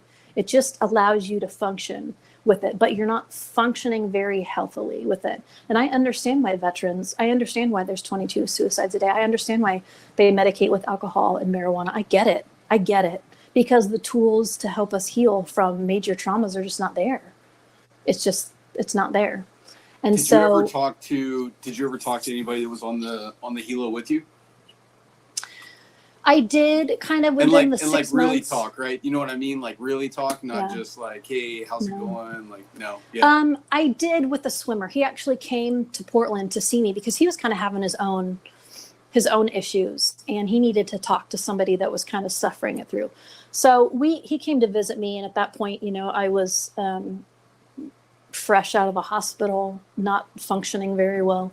The PTSD hadn't really hit me yet, but he was kind of dealing with his own stuff. And I wish that I had kind of been able to be on the same level as him. It just hit him different. But I wasn't. I didn't understand what he was going through. He wanted to talk about stuff, and he wanted to get it out, and he was going through his own, and he needed answers. And of course, I was the, closest one to that had experienced that he wanted to kind of chat about it, but I wasn't ready yet. So I'm afraid that the talks that we had, he bared his soul to me, and I tried to comfort him as much as I could, but I didn't quite understand where he was because I just wasn't there yet. Great. And then, with the pilots, they had families, they had wives, they had kids. And so talking to me, I think, was just a reminder of one of the biggest fuck ups of their career, pardon my French. But, it's why do you want to be reminded of that time? Just like I was really struggling. You have to fly. These guys have to go about their job. They're still flying.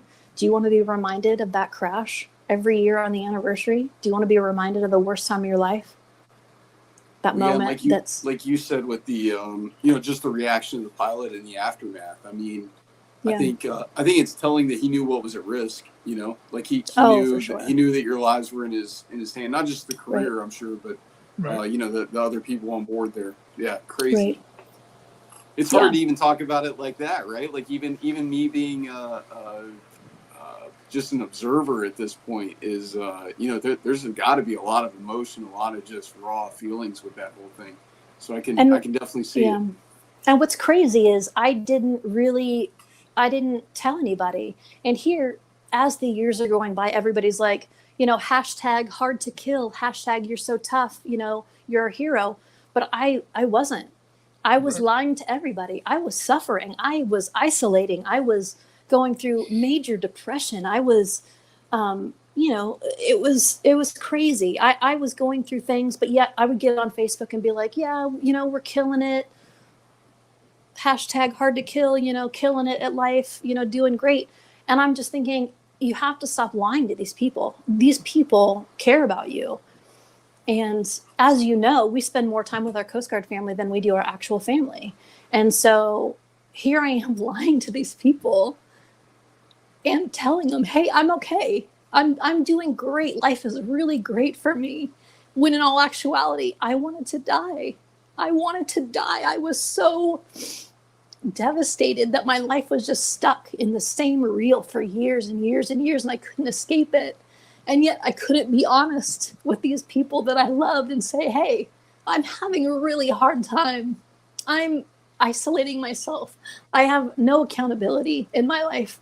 I tell everybody that I'm doing great, but I lock myself in my room and I cry. And so I think the turning point for me was last year. I posted on Facebook. It was the 9-year anniversary. And I posted on Facebook, and I was just really raw and open. And I just admitted to the fact that, hey, I'm not okay. Even just talking about it and being vulnerable, there's that deep-seated shame. And I have nothing to feel ashamed about, but yet being vulnerable and crying and even just admitting, hey, I'm not doing okay. This really took its toll on me. I isolate. I thought about committing suicide. I still think about those things. That's hard to admit. And the outpouring of support was it was amazing. I mean, I had people for the first time reaching out to me and saying, you know, how did you get through this? How did you do this? Because I was finally honest. And, you know, I felt so guilty because everybody was like, you know, you're a badass, you're a hero. And yet here I was suffering in silence, trying to white knuckle my way through the worst moment and time in my life, where I was stuck in this surgery, recover, surgery. And there was no light at the end of the tunnel. I had no idea how long I was going to be stuck in this pattern. And I just wanted so desperately just to move on, to have a different life, to experience something different than just the same old. And so finally, when I admitted that I'm not as strong as you guys say I am, I may not be, you know, the hero that you think I am, but just being honest and vulnerable enough to admit that, hey, I think about these things, I'm struggling, was enough for me to finally just feel that release. And I felt like I finally was able to be honest with the people that loved me the most. And that was really eye-opening for me. And I think that allowed so many people to be able, and I did, my Facebook Messenger just blew up. Even more so than it had all the times that I'd checked in and been like, hey, I'm doing great. You know, I'm killing it at life. Everybody's like, okay, great. Good for you. Yeah, you're a hero. And then they went on with their life. Well, when I finally was honest about what was really going on, and that's when people started to genuinely connect with me. And that's all that you want. I feel like in this time, there are people a few steps ahead of you, and there's a few people a few steps below you. And you can either take this most vulnerable, raw thing that you've ever had in your whole entire life, and you can hold it inside and keep it to yourself, or you can allow that trauma, allow yourself to be used in that trauma. And the people ahead of me were so gracious enough to be able to pass down, hey, I've been where you are. I know what you're going through, and this is what helped me. And in turn, I was able to do that to people that were kind of just entering their own phase of, hey, I just found out that my wife has breast cancer, or, hey, you know, I just lost a child. And I was able to say, hey, this is what I did when I was suffering with the worst time in my life. And it was there was so much freedom in that. And just being honest and being able to be really raw and not have that guard up anymore. And the people that reach out, it was just an amazing outpouring of support. And I finally felt free for the first time in a long time. And I'm thankful for that. Love it, Gina. You know what's crazy is, like, one, the toughness didn't change at all with, with the reaction. There's no doubt about that. I think we talked before you were coming on that I think the biggest part of your story is not the crash. It's the fact that you're still with us, and that you're smiling, and that you're positive, and that you're paying that message forward. So, yeah, dude, I mean, what total hero, no doubt. Yeah, Gina, you might not feel like a hero, but for being able to be vulnerable and tell people and admit it, that's what makes you a hero. It really does. Right. And it really thank you for telling us. That's the best way I've heard it put. To be honest, like about overcoming it is just being able to talk about it and talk about what it did to you, so that you can help those people in that process, whether forward or behind you. So awesome. Thank Gina, you. I love it. Yeah, thank you. We talk about it all the time on this show. You know, we're Right. in the Coast Guard. We're the people who go help people. We're the people who go run into the danger. We don't ever think about being the people that are in the danger or the people that need the help. And I can't imagine what it took for you to be able to let yourself, like, really, it sounds like you almost had to realize, like, I am the person who needs the help, and that what a thing to do, really. It was the first time in a long time that I actually felt free. I did. I felt free. And there was just, even though your knee-jerk reaction is to feel shame about being vulnerable, and I know that we're taught that vulnerability is a weakness. Don't be vulnerable. And there's so much stigma around admitting that you're hurting, or admitting, I mean, we have 22 veteran suicides a day, and that's 22 too many. What are we doing? Right. The military is 1% of the population, and we're losing 22 people a day. Like, if that doesn't scream to you that we're doing something wrong, what does? And so it's just like, there's a stigma with being open and honest and vulnerable, and saying, being a tough guy and being like, you know, I'm white knuckling through something. I'm really having a hard time. How do I get through this? And asking even me for help. And I've had the most amazing people reach out and be like, look, I'm dealing with something. How did you do it? And just to be able to share in that, it cuts through that shame. It cuts through that guilt of not keeping it together. It's okay to not be okay. You just have to figure out how to put one foot in front of the other every single day and just say, you know what? I don't know what today's going to look like. I don't know what's going to happen, but I've made it this far and I'm just going to keep on going. And it's just being able to help people. It chips away at that shame and it chips away at the stigma of it. And so we just really need to get to that place where it's normal to be not okay sometimes. I don't think you could have said it any better whatsoever. What a phenomenal story, Gina. And thank you.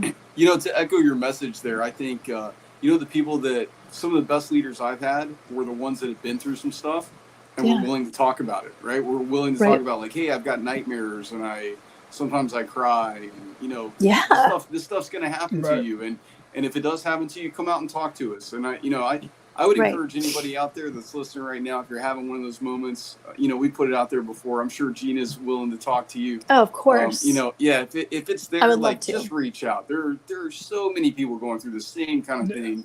And that's the crazy thing. For you. Yeah, you never, you literally, I promise you, if you share something, if you just dip your toe into that vulnerability and you share something, you will have so many people be like, you know what, bro, I'm going through the same thing. I went through that last year. I went through this. And it's amazing to be able to, We might have just lost. I'm still here. Okay. Sorry. Low battery warning. Yeah, I'm getting close too. I know. I'm sorry, man.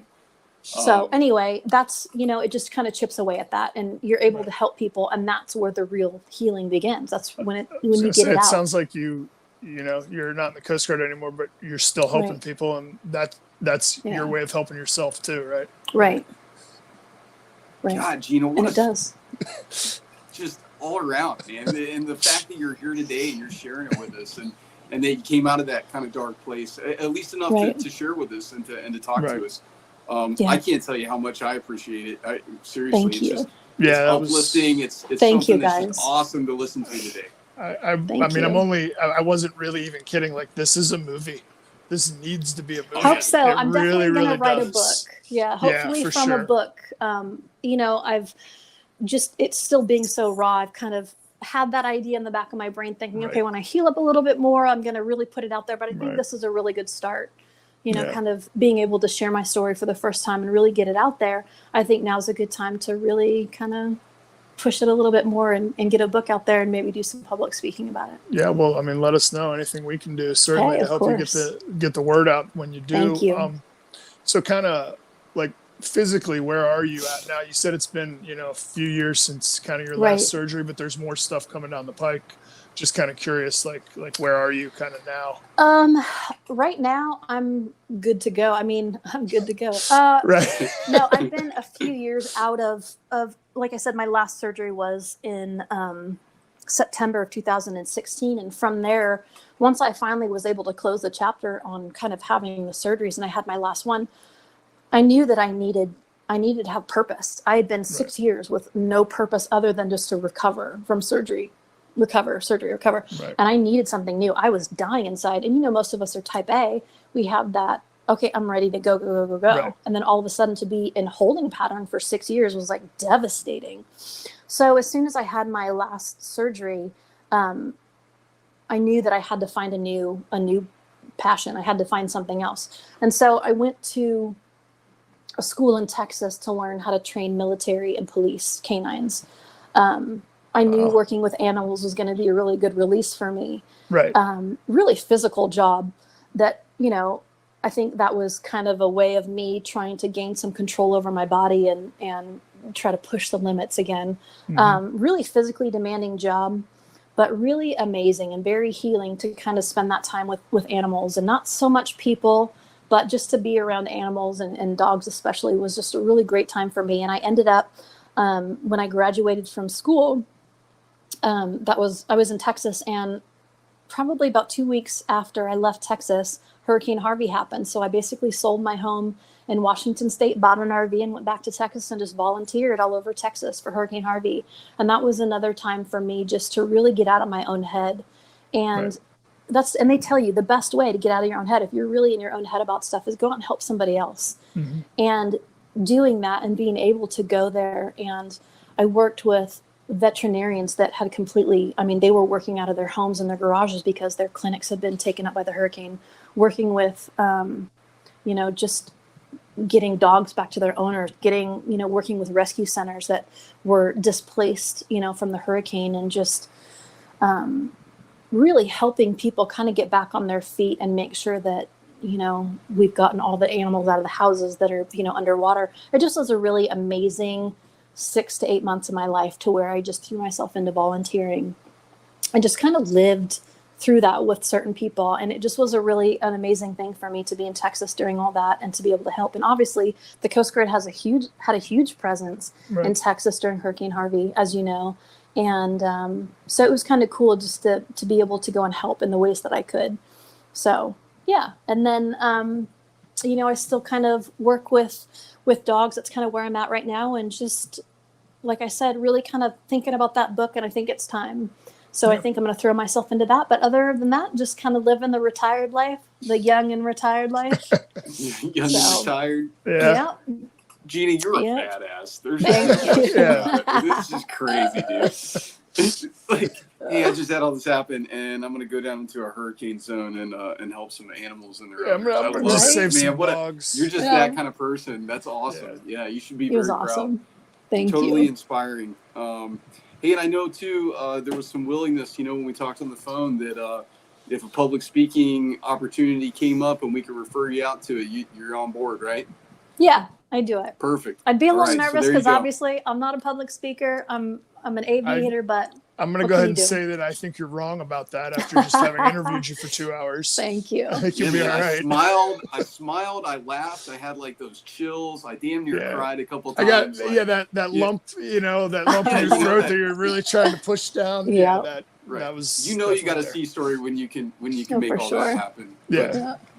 Gina, thank you so much for sharing your story. We're so glad that you're here with us. We are I'm seriously glad that you came out of that dark space, and that you're now paying it forward and backward and every which way to help others experience something similar. So thank you so much for your time today. Thank you for having me. I appreciate you guys. This was amazing. And if there's everything we can do for you, please don't hesitate. Thank you. Yeah, Gina, we're here for you. Let us know. Awesome. Hey, we really appreciate it. Have a great day. Stay healthy and stay safe. Thank you. You guys as well. All right.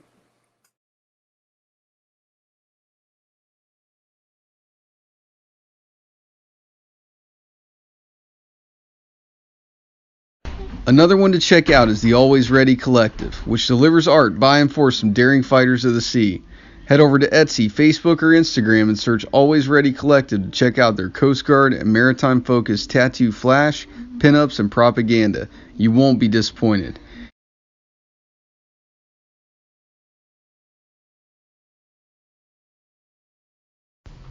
Thanks for taking the time to listen. If you liked what this podcast is about and what we delivered, look us up at theyhadtogoout.com or your favorite podcast platform, and like, comment, subscribe, and share so we can keep the momentum up and do bigger things going forward. Look for a new episode every Sunday. Until then, fair winds and following seas.